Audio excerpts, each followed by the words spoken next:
غزوہ بدر کا بیان چل رہا ہے اور شاید 3 ہفتے ہو چکے ہیں اور آج غالباً اس کا 4تھا ہفتہ ہے جیسے مجھے یاد پڑتا ہے۔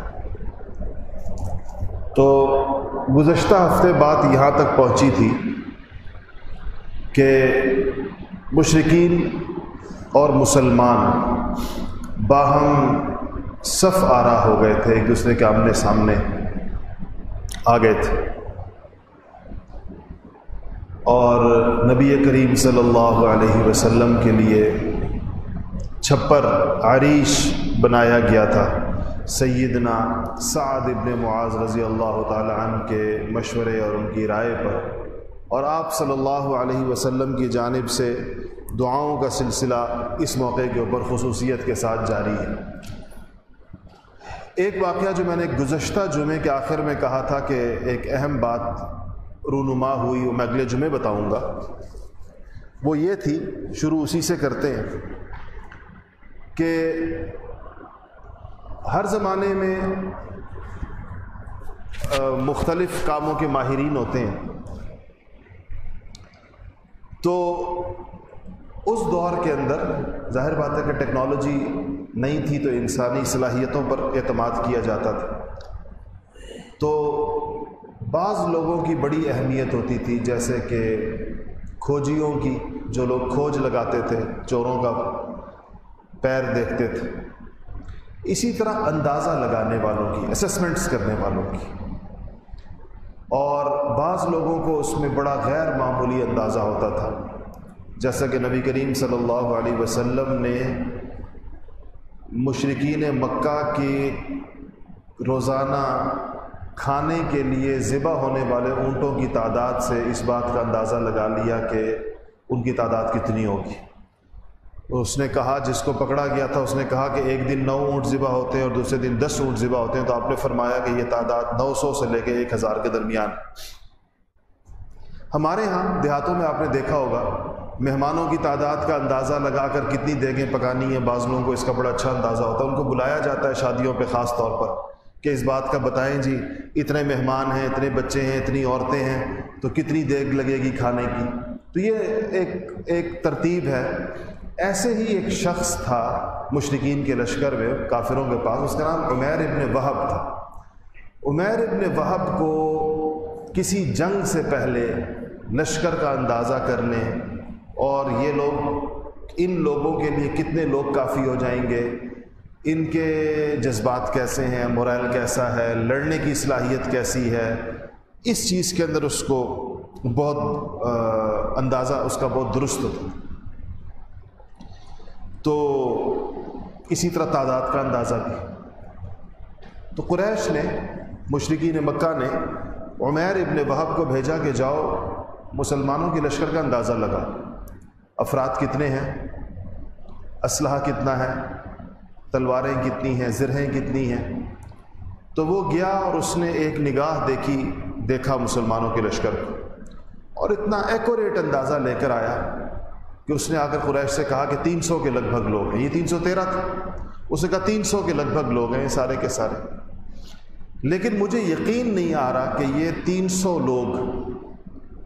جس ساز و سامان کے ساتھ میں نے دیکھا ہے، ظاہر اسے دیکھ لیا ہوا کہ تلواریں نہیں ہیں، گھوڑے نہیں ہیں، زرہیں نہیں ہیں، تو اس نے کہا کہ مجھے یقین نہیں آ رہا کہ یہ لوگ اتنے افراد، اتنے صرف سامان کے ساتھ اس لشکر جرار کے مقابلے میں آ چکے ہیں۔ یہ کوئی ان کی پلاننگ ہو سکتی ہے، کوئی اسٹریٹجی ہو سکتی ہے، کوئی منصوبہ بندی ہو سکتی ہے کہ سامنے 300 لوگ رکھے ہیں اور پہاڑوں کے پیچھے انہوں نے باقی لشکر چھپایا ہوا، تاکہ ہم بے خوف ہو کر ان کے ساتھ مقابلے پر اتر آئیں، اور یہ اس کے بعد پہاڑوں کے پیچھے والے لوگ جو ہیں وہ بھی نکل آئیں۔ تو اس لیے مجھے ذرا اندازہ لگانے دو کہ میں ذرا ایک اور لمبا راؤنڈ لے کر آتا ہوں اور میں دیکھتا ہوں کہ انہوں نے اور کہاں کہاں بندے بٹھائے ہیں۔ تو انہوں نے کہا کہ ٹھیک ہے، چلا گیا۔ جانے کے بعد جب وہ سارا چکر لگا کر واپس آیا تو اس نے کہا کہ اور تو کوئی نہیں ہے، یہی لوگ ہیں جتنے وادی کے اندر نظر آ رہے ہیں۔ اس نے کہا کہ لوگ تو یہی ہیں، اور لیکن میں نے قریش جو میں نے منظر دیکھا ہے، ان کی آنکھوں میں جو کچھ میں نے دیکھا ہے، اور ان کے جو جذبے مجھے نظر آ رہے ہیں، اور ان کو جو کیفیت مجھے نظر آ رہی ہے، یہ لوگ تمہاری موت کو اپنے اونٹوں کے اوپر باندھ کر اپنے ساتھ لائیں، اور یہ اس وقت تک اس میدان سے نہیں جائیں گے، یہ 300 لوگ، کہ جب تک یہ اپنے مقابل کو نہ مار دیں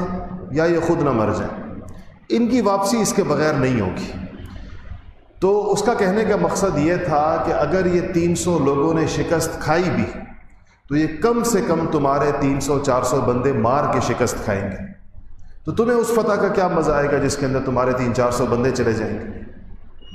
تو اس نے پھر اپنا مشورہ دیا کہ میری رائے یہ ہے کہ تم لوگ اس جنگ کے بارے میں پھر سے سوچو، اور اگر کوئی صورت نکلتی ہے اس جنگ کو بغیر جنگ کیے واپسی کی تو لوٹ جاؤ واپس۔ یہ بات جب اس نے کہی تو جو سلیم الفطرت لوگ تھے نا قریش کے اندر، ان کے دل کو یہ بات بڑی لگی، مشرکین کے لشکر۔ سب سے پہلے حکیم ابن حزام نے کہا کہ بات درست ہے اس کی۔ حکیم تو بعد مسلمان بھی ہو گئے فتح مکہ کے موقع پر، اور یہ عجیب آدمی تھے رضی اللہ عنہ کہ ان کو نبی کریم صلی اللہ علیہ وسلم سے ہمیشہ ہی محبت رہی، حتیٰ کہ اپنے سارے کفر کے زمانے میں بھی حضور سے محبت رہی ہے۔ حضرت خدیجہ کے بھتیجے تھے، خدیجہ الکبریٰ کے، اور ان لوگوں میں سے تھے جو 3 سال جو محاصرہ رہا شیب ابی طالب میں مسلمانوں کا، تو یہ اس دوران اپنی پھوپھی کے پاس کھانے پینے کا سامان پہنچاتے رہے۔ اس میں ان کے ابو جہل کے ساتھ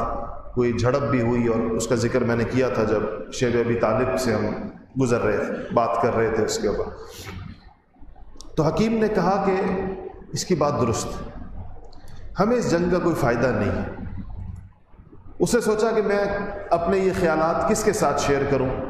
کون ایسا اور بندہ ہے اس لشکر کے اندر۔ ابو جہل کے ساتھ تو بات نہیں ہو سکتی تھی، وہ تو ویسے ہی جہالت کا باپ تھا، اور اس کی تو موت آئی ہوئی تھی ویسے بھی۔ تو ان کو جو دوسرا سمجھدار آدمی لگا اس لشکر کے اندر جس سے بات ہو سکتی تھی، وہ عتبہ بن ربیعہ تھا۔ عتبہ اور شیبہ 2 بھائی تھے، ربیعہ کی اولاد تھے۔ یہ وہی دونوں ہیں جن کے باغ میں نبی کریم صلی اللہ علیہ وسلم نے طائف کے اندر آرام فرمایا تھا، اور جن کے غلام عداس نے حضور اکرم صلی اللہ علیہ وسلم کے ہاتھ پر ایمان لایا تھا اس وقت ہی۔ تو یہ دونوں، ان میں سے جو عتبہ تھا یہ مکہ کے سمجھدار لوگوں میں حلیم، بردبار اور ایسے لوگوں میں شمار ہوتا تھا جو جن سے ایسے موقع پر کوئی بات کی جا سکتی ہے۔ تو حکیم عتبہ کے پاس آئے، اور حکیم نے عتبہ سے کہا کہ عتبہ، کیا آپ یہ نہیں چاہتے کہ آپ ایک ایسا کارنامہ انجام دے دیں کہ جب بھی قریش کی تاریخ میں آپ کا ذکر کیا جائے تو خیر اور بھلائی کے ساتھ ذکر کیا جائے، آپ کو قوم کا ایک خیر خواہ سمجھا جائے ہمیشہ؟ تو اس نے کہا کیوں نہیں، ایسا کام میں کیوں نہیں چاہوں گا کہ میں کروں۔ تو حکیم ابن حزام نے کہا کہ یہ جنگ ٹال دیں کسی صورت کے اندر، یہ جنگ نہ ہونے دیں، اور کسی طرح اپنے اس لشکر کو، ہم جو 1000 لوگ ہیں، ہمیں عافیت کے ساتھ مکہ لے جائیں واپس بغیر کسی جنگ کے۔ آپ تاریخ میں ہمیشہ کے لیے امر ہو جائیں گے قریش کی تاریخ میں اگر آج کی یہ مصیبت آپ نے ٹال دی تو۔ اور اس سے پہلے ایک قتل ہوا تھا مشرکین کا، مسلمانوں نے جو پچھلے، جو میں نے بتایا نا بدر سے پہلے جو 8 غزوہ اور سرایہ ہوئے، ان میں ایک مشرک قتل ہوا تھا، عمرو ابن حضرمی۔ تو اس کا خون بھی ایک بہانہ تھا بدر کا کہ وہ ایک مشرک مارا گیا، ہم اس کے بدلہ لینے کے لیے آئے۔ اس عمر کے رشتہ دار بھی اس لشکر میں موجود تھے، ان کو بھی ابو جہل لایا تھا کہ تم اپنے بھائی کا اور اپنے بھتیجے کا بدلہ لو۔ تو حکیم ابن حزام نے ایک اور بڑا اچھا مشورہ دیا اور عتبہ سے کہا کہ آپ ایسا کریں کہ جو عمر جس کا قتل مسلمانوں پر ہے اور اس کے بدلے کا بھی ایک جذبہ ہے ہمارے لشکر کے اندر، اس کا خون بہا آپ اپنے ذمے لے لیں، آپ کہیں کہ اس کے پیسے میں ادا کرتا ہوں اس کے بھائیوں کو، تو اس سے یہ ہوگا کہ ان کا جذبہ بھی ہو جائے گا اور یہ جنگ ٹل جائے گی۔ اب یہ بڑی حکمت کی بات تھی بظاہر۔ تو عتبہ آئے اور انہوں نے آ کے لشکر سے خطاب کیا، مشرکین کے لشکر سے۔ تو انہوں نے کہا کہ دیکھو یہ جنگ جو ہم کرنے جا رہے ہیں یہ کس لیے ہے؟ ہم تو نکلے تھے اپنے تجارتی قافلے کی حفاظت کے لیے، وہ تجارتی قافلہ بچ بچا کر مکہ کے قریب پہنچ چکا ہے، یہاں سے نکل گیا ہے، ہمارا مقصد ایک تو وہ پورا ہو گیا، دوسرا یہ کہ ہم جنگ کس سے کرنے جا رہے ہیں، ہمارے سامنے کون کھڑا ہے؟ تو ہمارے سامنے ہمارے سگے بھائی، ایک بھائی اس لشکر میں، دوسرا اس لشکر میں، چچا بھتیجا، ماموں بھانجا، چچا کے بیٹے دونوں طرف، تو ہم تو آپس میں کھڑے ہیں سارے کے سارے۔ تو اگر ہم نے یہ جنگ جیت لی تو کس کو قتل کر کے جیتیں گے؟ اپنے چچا زاد بھائیوں کو، اپنے چاچوں کو، کسی کا باپ، کسی کا بھائی، کسی کا بیٹا، ہم ان کی لاشوں کے اوپر جنگ جیتیں گے، تو ہمیں کیا ضرورت ہے ان سے جنگ کرنے کی؟ آسان بات یہ ہے کہ ہم محمد کو صلی اللہ علیہ وسلم ان کو چھوڑ دیں، ان کا مقابلہ کرنے دیں باقی عرب قبائل کے ساتھ۔ ہم کیوں لڑیں ان کے ساتھ؟ ان کو لڑنے دیں، ان کو اپنا کام کرنے دیں، جب وہ اپنا کام کریں گے تو ان کی جنگ آئے گی باقی عرب قبائل کے ساتھ، ان کے ساتھ ان کی جنگ ہونے دیں۔ اگر وہ عرب قبائل غالب آ گئے تو بھی ہمارا کام ہو جائے گا، ہم چاہتے ہیں کہ ان کی دعوت ختم ہو جائے تو ان کی دعوت ختم ہو جائے گی، اور اگر یہ غالب آ گئے سارے عربوں کے اوپر تو بھی ہماری عزت ہے، ہمارے چچا کا بیٹا ہے، پھر ہم بھی اس کے ساتھ ہو جائیں گے جب یہ سارے عرب کو فتح کر لے گا۔ تو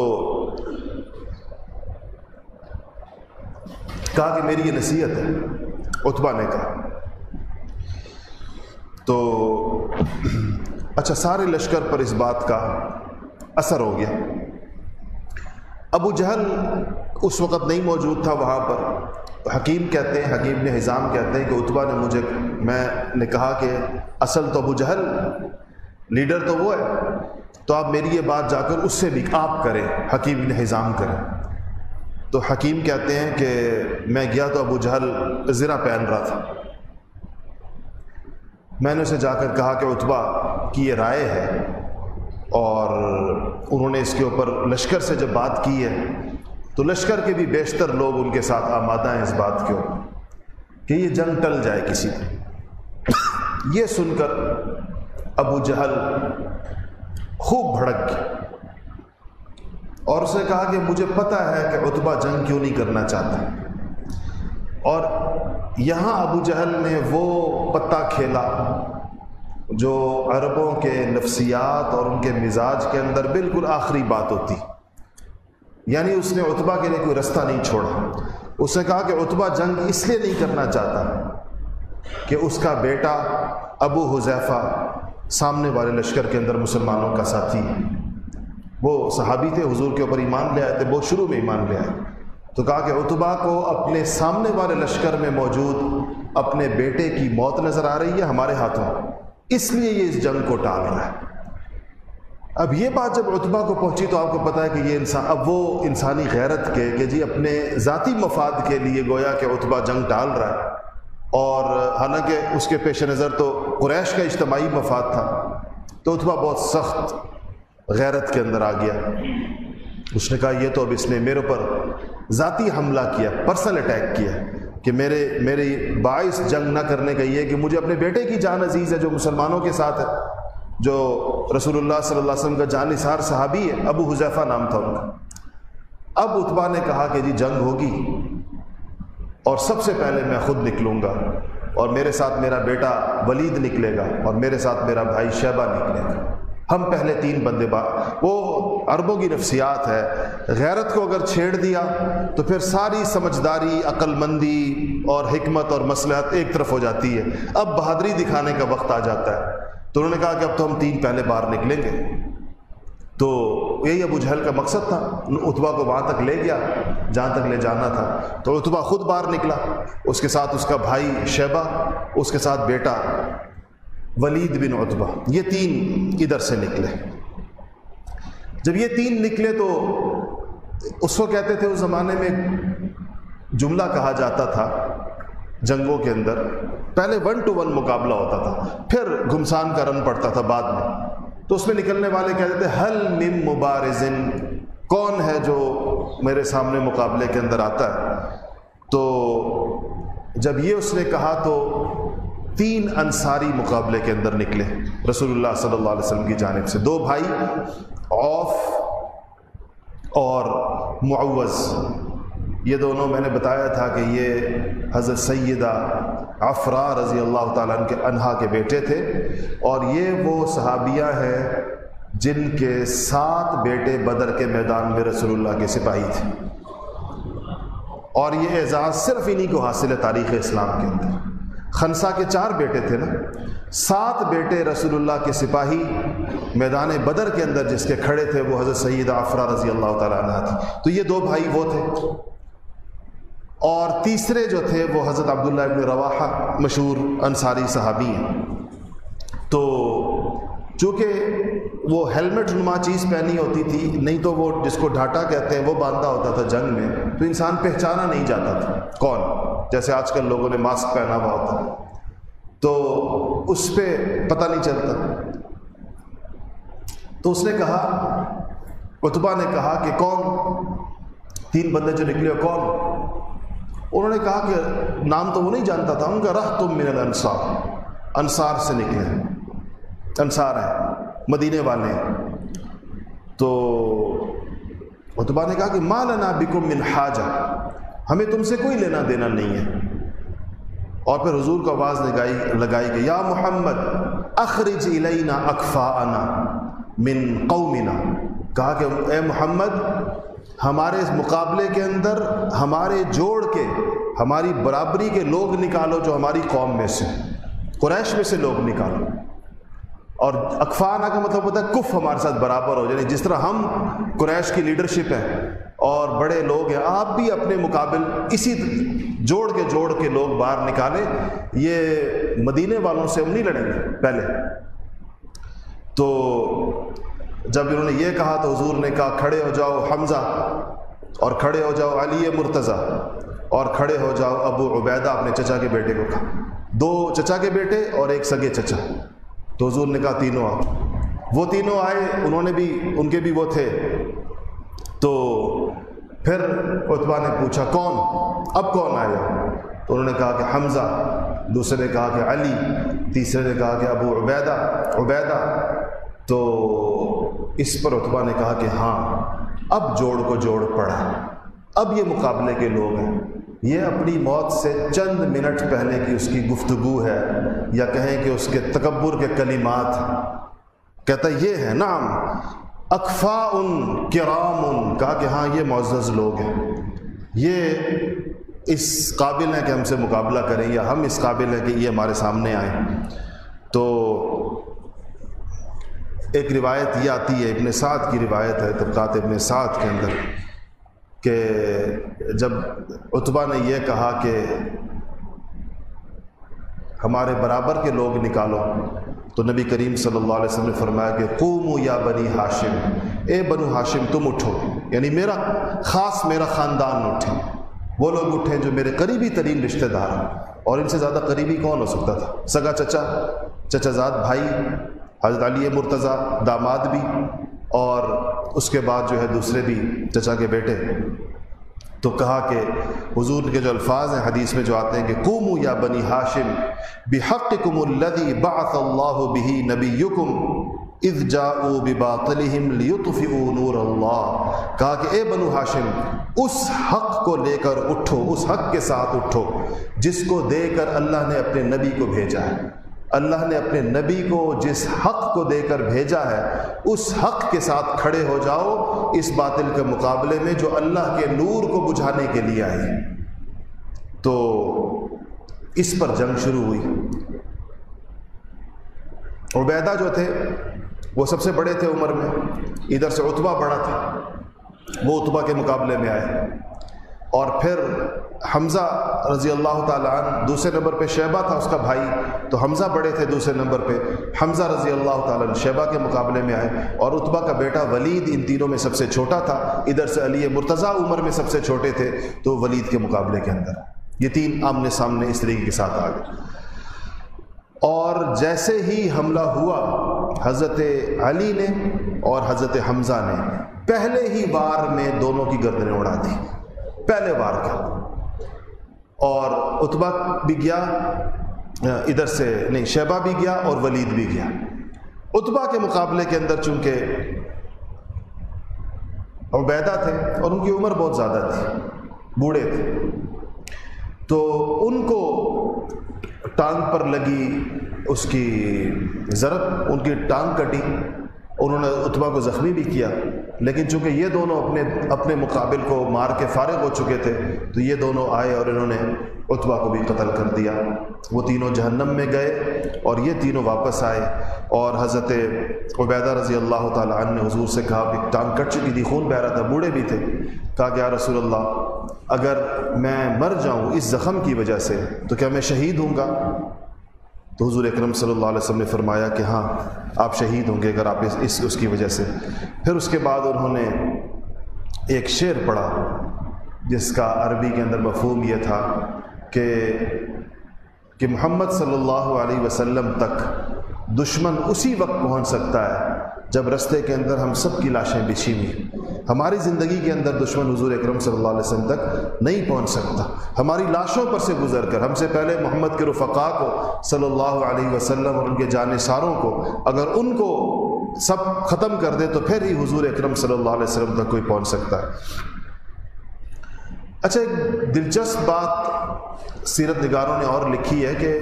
عتبہ اور شیبہ دونوں بھائی یہ اتنے ڈی موٹیویٹڈ کیوں تھے، اتنا ان کے دل جو ہیں وہ لڑائی پر آمادہ نہیں تھے، جوش و خروش نہیں تھا ان کے اندر؟ تو ابو جہل ان کو مسلسل برانگیختہ کر رہا تھا۔ تو اس کی وجہ یہ تھی کہ جب یہ دونوں جنگ کے لیے نکلنے لگے تو وہ جو ان کا غلام تھا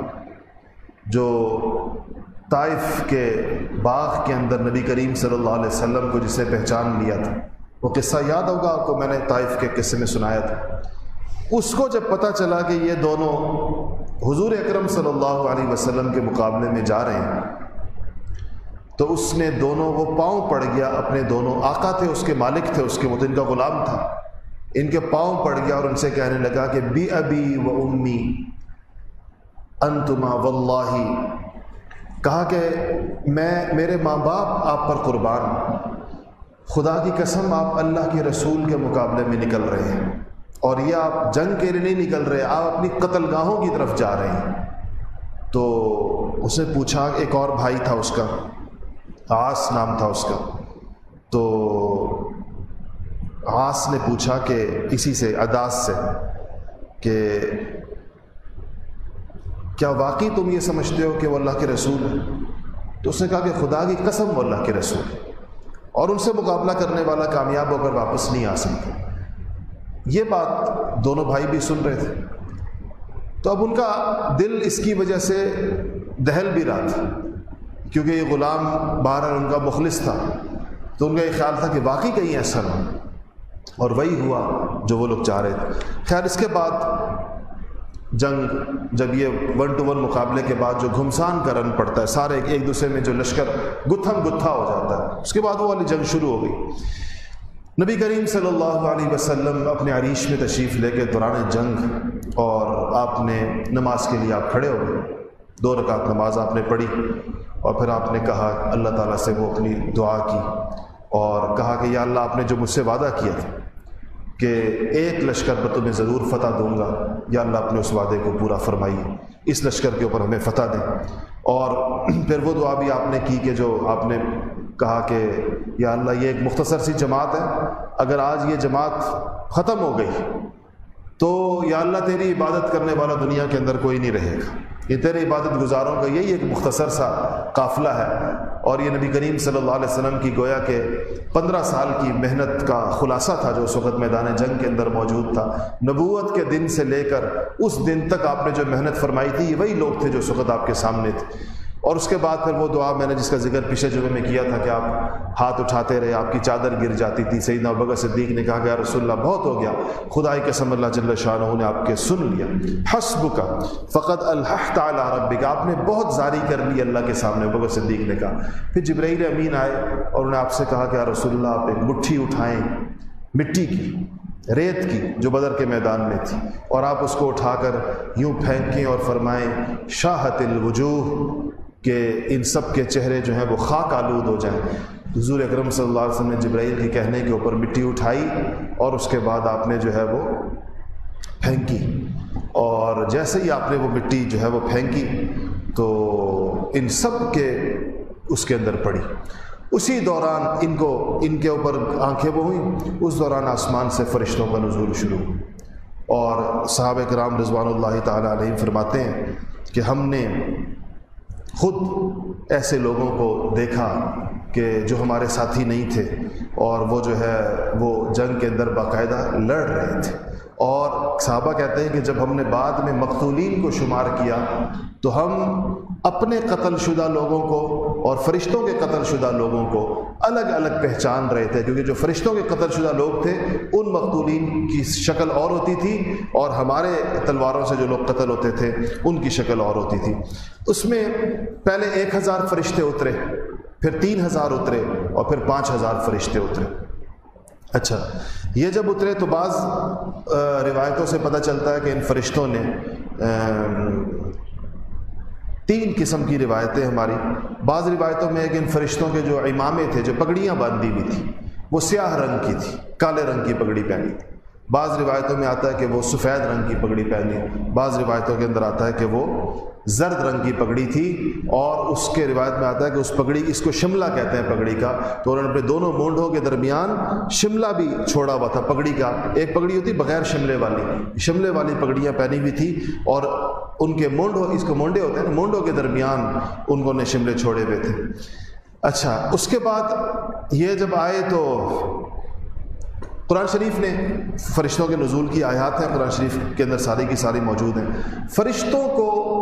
انسانوں کو مارنے کا طریقہ نہیں آتا تھا، اس لیے کہ انسانوں کی روح قبض کرنے کا تو اسرائیل کا کام ہے، یہ دوسرے فرشتے تھے جو آئے تھے، اس لیے قرآن کی آیت ہے کہ اللہ جل شانہ نے فرشتوں کو قتال کرنے کا طریقہ خود سکھایا۔ اللہ نے فرمایا کہ فَضْرِبُوا، قرآن کی آیت ہے سورہ انفال کی، فَضْرِبُوا فَوْقَ الْأَعْنَاقِ وَضْرِبُوا مِنْهُمْ كُلَّ بَنَانٍ، کہ فرشتوں کافروں کی گردنوں پر مارو، گردن پر مارو، اور ان کے ایک ایک پور کو کاٹ دو۔ یہ اللہ جل شانہ کا حکم ہے جو ان کو ہوا۔ تو وہ کہتے ہیں کہ صحابہ کہتے ہیں کہ جو ہم نے فرشتوں کے مقتول جن کو فرشتوں نے مارا تھا اس طرح پہچانے کہ ان کی گردنوں پر سیاہ نشان تھے اور ان کے پوروں پر سیاہ نشان تھے، وہ جو اللہ کا حکم تھا کہ ان کو گردنوں پر مارو اور پوروں پر مارو۔ صحیح مسلم میں حضرت ابن عباس رضی اللہ تعالیٰ عنہ سے ایک روایت ہے اس فرشتوں کے قتال کے بارے میں کہ ایک مسلمان مجاہد جنگ بدر کے اندر ایک مشرک کے پیچھے بھاگ رہے تھے، اور ابھی انہوں نے اپنی تلوار نہیں اٹھائی تھی، اور وہ مسلمان صحابی پیچھے تھا، انہوں نے تلوار ابھی فضا میں بلند نہیں کی تھی کہ ان کو ایک گھوڑے کی آواز آئی، جیسے گھوڑا قریب سے آتا ہے، اور اس کے بعد ایک آواز آئی کہ کوئی کہہ رہا ہے کہ اے حیزوم آگے بڑھو، اور یہ حیزوم حضرت جبرائیل کے گھوڑے کا نام ہے۔ اس کے بعد کہتے ہیں کہ میں نے دیکھا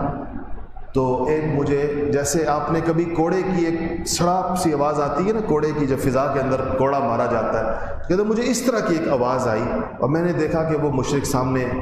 چت زمین کے اوپر پڑا ہوا ہے، اور اس کی ناک اور اس کا چہرہ جو ہے وہ کوڑے کی ضرب سے پھٹ گیا ہے مکمل طور،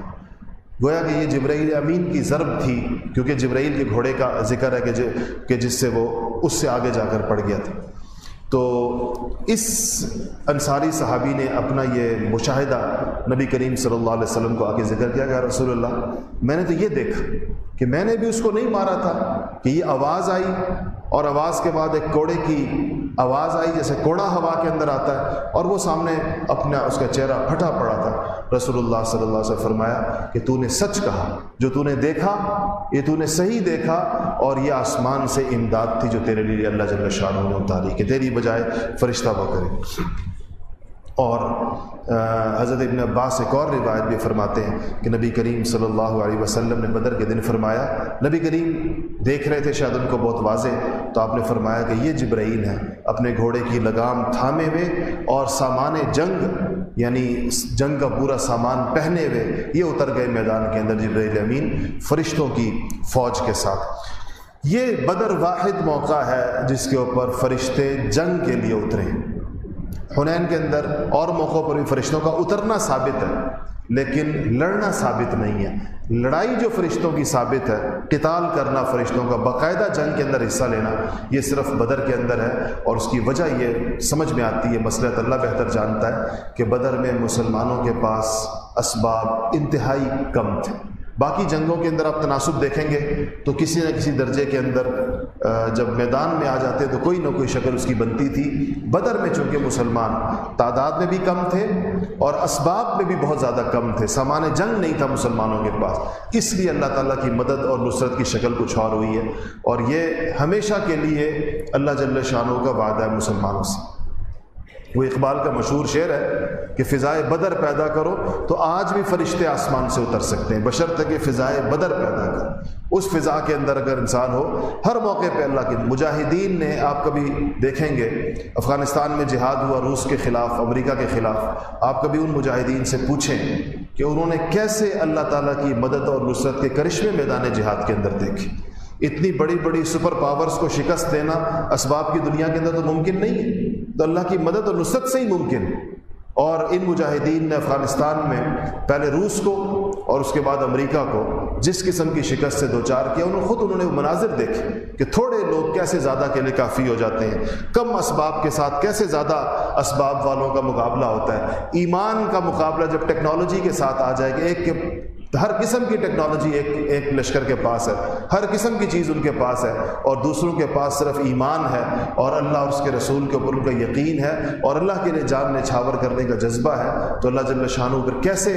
کیسی مدد اور کیسی نصرت دکھاتے ہیں۔ یہ وہ لوگ جانتے ہیں جو میدان کے لوگ ہیں، جن لوگوں کو اس کا عملی تجربہ ہے، وہ اپنے واقعات بتاتے بھی رہتے ہیں، لکھتے بھی رہتے ہیں، لوگوں نے سنے بھی ہیں، ہم نے بھی سنے بہت سارے۔ تو اس سے پتہ چلتا ہے کہ یہ جو جہاد کے میدان میں اللہ تعالیٰ کی نصرت ہے، اللہ کی مدد آسمانوں سے اتارنے کا جو سب سے بڑا ذریعہ ہے وہ میدان جہاد، کیونکہ وہاں مسلمان اور کافر بالکل آمنے سامنے آ جاتے ہیں، اور عموماً ایسا ہوا ہے کہ مسلمانوں کے اسباب کم ہوتے ہیں، مسلمانوں کے پاس تعداد کم ہوتی ہے، کیونکہ مسلمان کا بھروسہ اسباب پر نہیں ہوتا، وہ تو اللہ کے لیے نکلا ہوتا ہے، اور کافر کسی اور کام کے لیے نکلا ہوتا ہے، ظاہر بات۔ ادھر پھر اللہ جل شانہ اپنی قدرتوں کے کرشمے دکھاتے ہیں۔ انشاءاللہ اس سے آگے اگلے ہفتے کے واقع دعوانا الحمدللہ رب العالمین۔